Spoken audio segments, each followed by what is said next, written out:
भाभी की सौतन पार्ट 1। माँ, भाई ने इस लड़की से क्यों शादी की? मुझे ये अधीरा बिल्कुल पसंद नहीं है। बेटी अब क्या कर सकते हैं।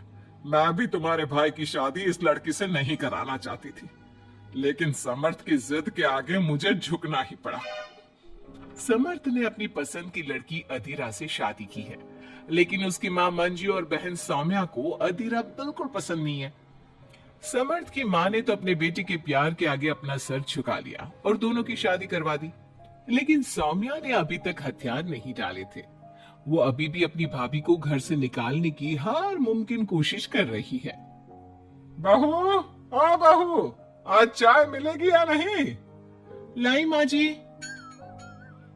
एक तो समर्थ भी न जाने कहां से इस लड़की को पकड़ कर ले आया है। हर काम ऐसे करती है मानो हाथों में मेहंदी लगी हो। लीजिए माँ जी चाय। अच्छा तो ले आई तू चाय। मुझे तो लगा था कि तू सुबह की चाय दोपहर के खाने के बाद देगी। माँ जी, दूध वाला लेट आया था, इसलिए चाय बनाने में लेट हो गई। इतने में सौम्या वहां आ जाती है। माँ, मैं अपनी सहेली देविका से मिलने जा रही हूँ, शाम को आऊंगी।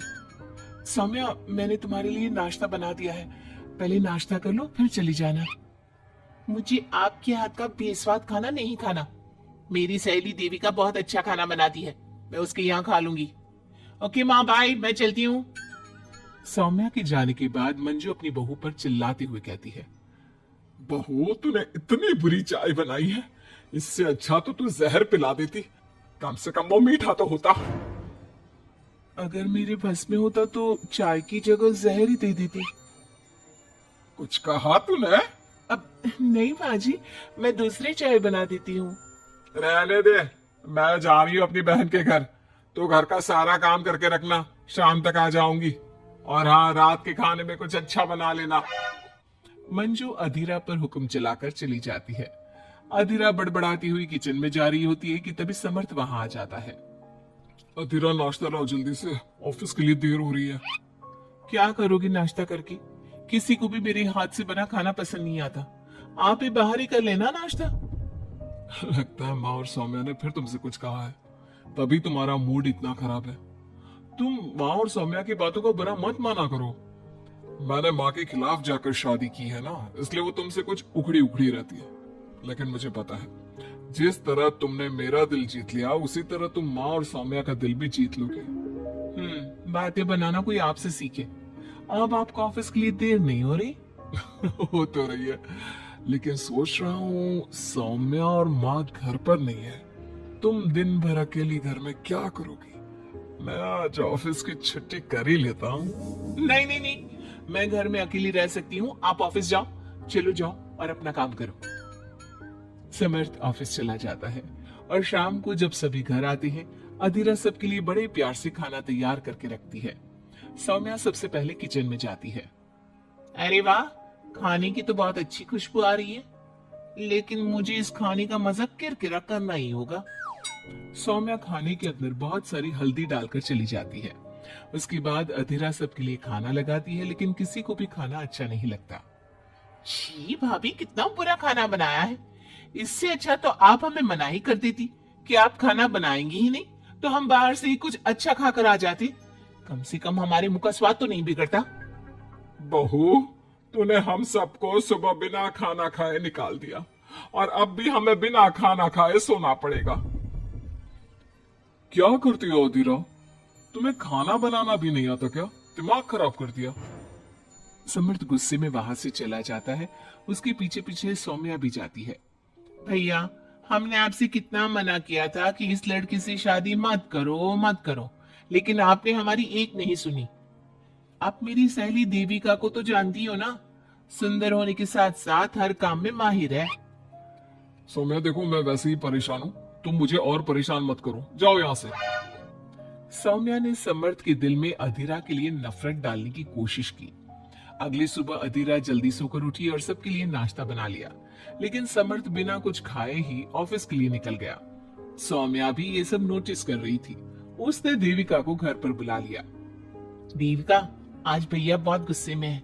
आज तुम ऐसा खाना बनाओ कि भैया उस अधीरा की तारीफ करना भूल जाए।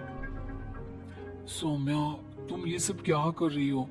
तुम्हारा भाई शादीशुदा है, वो कभी मुझसे शादी करने के लिए तैयार नहीं होगा। लेकिन तुम तो भाई से पहले से ही प्यार करती थी ना।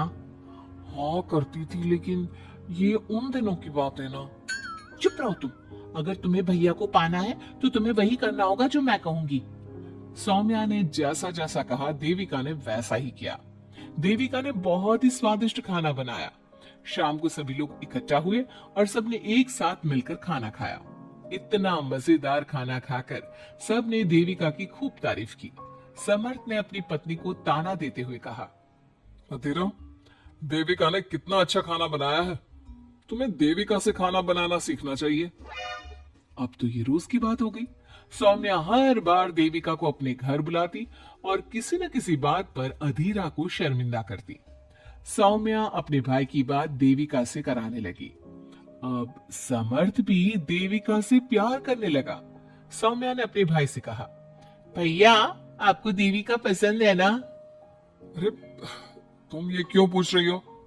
क्योंकि मैं चाहती हूँ कि आप देविका से शादी कर लो। अरे सौम्या, ये मुमकिन नहीं है, क्योंकि देविका मुझसे शादी करने के लिए कभी तैयार नहीं होगी और अधीरा भी इस रिश्ते से खुश नहीं होगी।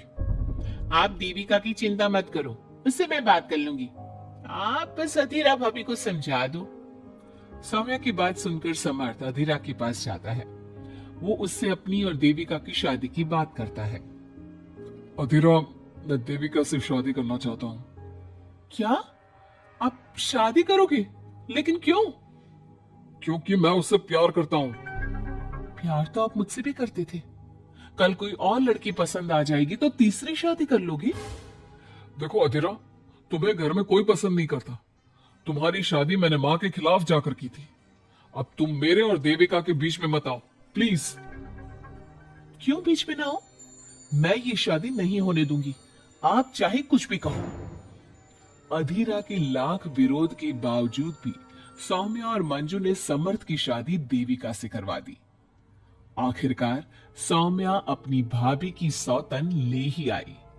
शादी के बाद देविका ने घर में आते ही घर वालों के साथ कैसा सलूक किया और अधीरा के साथ क्या हुआ, ये सब जानने के लिए इंतजार कीजिए हमारे अगले एपिसोड का।